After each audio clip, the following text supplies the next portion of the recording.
ছিলাম আর তারেক জামিলও ছিল, আমরা দুইজন একসাথেই ছিলাম। জিবুতি একটা দেশ আছে, আবার যুবতী মনে করেন না, জিবুতি একটা দেশ আছে। একদিকে হলো এরিটেরিয়া, একদিকে হলো ইথিওপিয়া, একদিকে হলো সোমালিয়া, মধ্যখানে ছোট একটা দেশ, মাত্র 10 লক্ষ মানুষ। তো ওইখানে গেছিলাম, তা আমাদেরকে বলতেছিল যে ইস্তেমায় কবিলা আসছে 65টার উপরে গোত্র। তারা অনুরোধ করছে যে কালকে আমরা আমাদের ডিশ খাওয়ানো, প্রত্যেক কবিলা যার যার ডিশ পাকায় নিয়ে আসবে। ডিশ বুঝেন তো? আইটেম, ওদের সবচেয়ে দামি আইটেম। আমাদেরকে ইশারা দিছে অনুমতি দেওয়া দাও, নাহলে কিন্তু গুলি করব। আমরা অনুমতি দিয়া দিছি। দুপুরে লাগছে বিরাট বড় হল রুমের ভিতরে খানা। আমি আর পাশাপাশি ছিলাম তারেক জামিল, বাইরে আমারে কইতেছে চলো, কালকে না সবার আগে তুমি বড় করে অনুমতি দিলা, চলো খেতে। তো জয়া দেখা কয় খাও। আমি বলতেছিলাম সারে খানে কা नहीं है, देखने का है, जो जी चाहे वो खा लो। সবটি দেখো, যেটা মনে চায় ওটা খায়া লাও। সবটি খাইলে করতে 70-80 আইটেম, এক লোকমা করে খাইলেও তো 80 লোকমা। পেট তো এত বড় না, ঠিক না? কি পেটেই তো নৌকা তো না? হ্যাঁ, সত্য তো এটাই। তো যেটা বুঝাইতে চাইতেছিলাম মেরে দোস্ত, ও মেরে দোস্ত, আজকে মুসলমানের দুর্দশা দেখলে চোখে পানি আসে। পানি, শুধু পানি। কেন?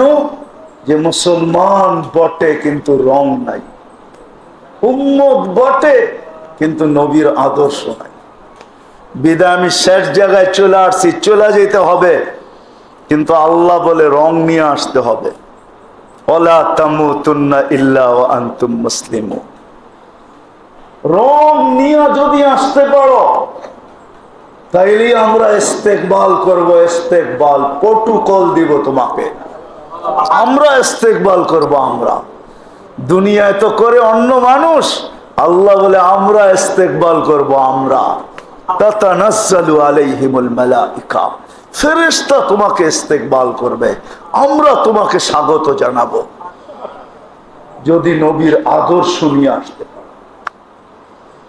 এই জন্য আসেন মেরে দোস্ত, তওবা করি, শিখি, শিখি নবীর আদর্শ, শিখি ইসলাম, শিখি ইসলামের রং চড়াই। কয়দিন চলবেন এইভাবে? ছোট একটা জীবন, কয়দিন থাকবেন? কয়দিন থাকবেন? মরতে দেরি, বাড়িওয়ালারও ধাক্কায় বের করতে দেরি করবে না।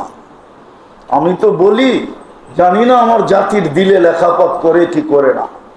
বাংলাদেশে যতই বাংলো থাকুক না কেন, যতই বাংলো থাকুক, যতই রাজ প্রাসাদের মতো বাড়ি থাকুক, পাওয়া যায় গ্রামগঞ্জে গেলে, সিলেট গেলে পাওয়া যায়, বিক্রমপুর গেলে পাওয়া যায়, প্রত্যেক শহরে কোনো না কোনো এলাকায় এরকম পাওয়া যায়।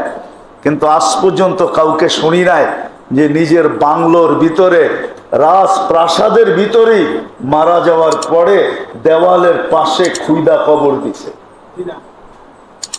সবাই বলে ওই কবরস্থানে রেখা আসে।